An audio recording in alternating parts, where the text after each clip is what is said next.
All right, so let's look into a couple of more examples and variations of irrational functions that we want to draw. So I will continue from number 2.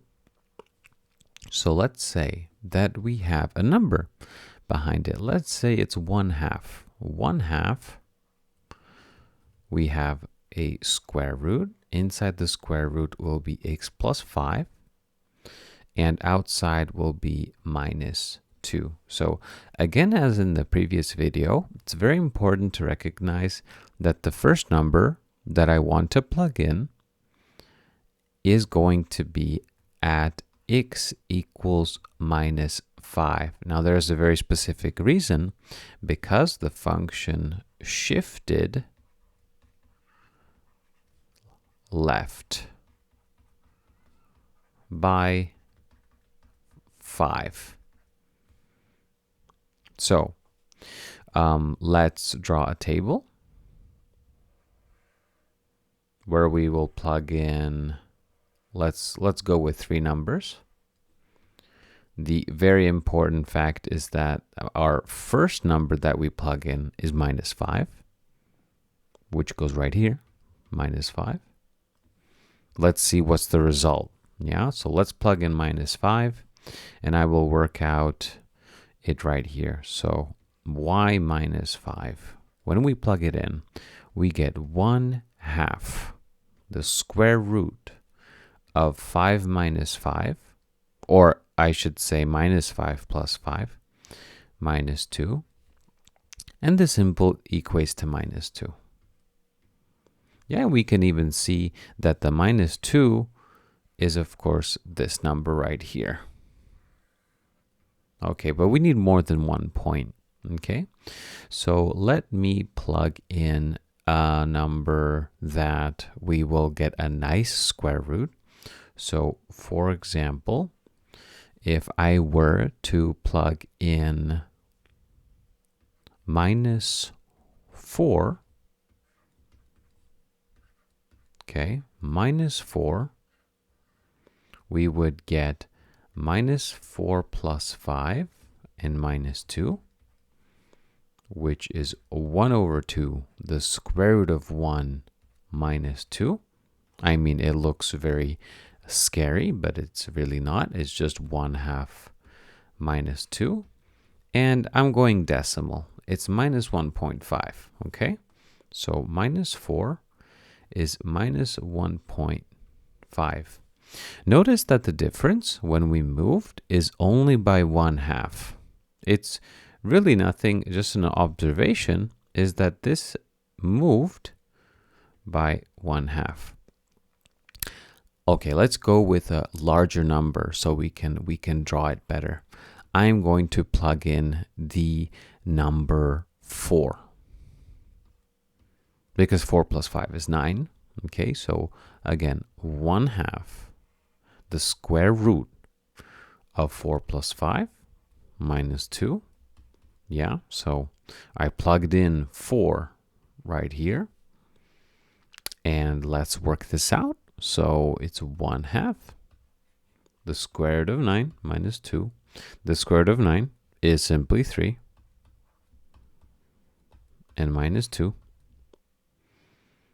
And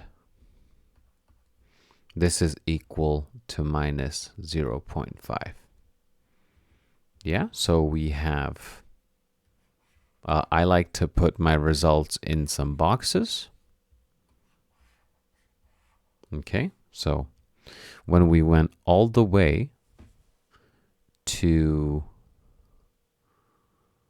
I'm just checking if my results are correct, but yes, they are correct.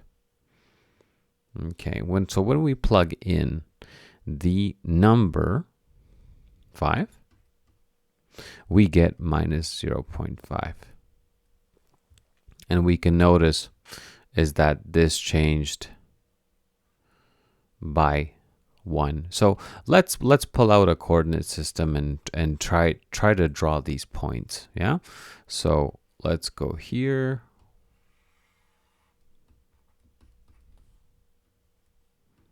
XY.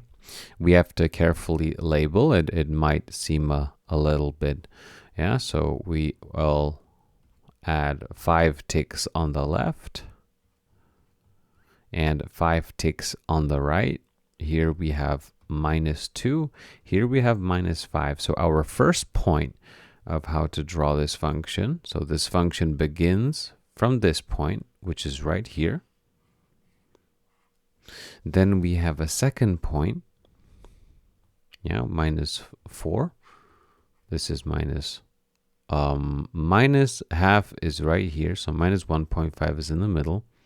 This might be slightly difficult to draw, but do your best. And what is important to realize is that all the way to 5, it's still -0.5. So it really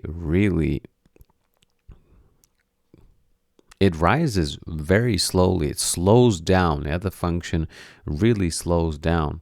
So how we connect this is that the beginning, it's slightly vertical, and then it really quickly goes this way. Really try not to make it so. What you want to avoid, what's important when drawing these functions is that at the beginning of the point, the function is going vertically, but only for a little point, yeah, only for the beginning. And also you want to avoid a line that is perfectly horizontal. So you want to avoid a perfectly horizontal line, and you want to make sure that the beginning starts vertically. So, and again, we can look at how this function looks in the graphing tool. So when we go here and we go square root x minus, plus 5, x plus 5, and we have -2. Now let me make it a little bit more thicker and zoom in.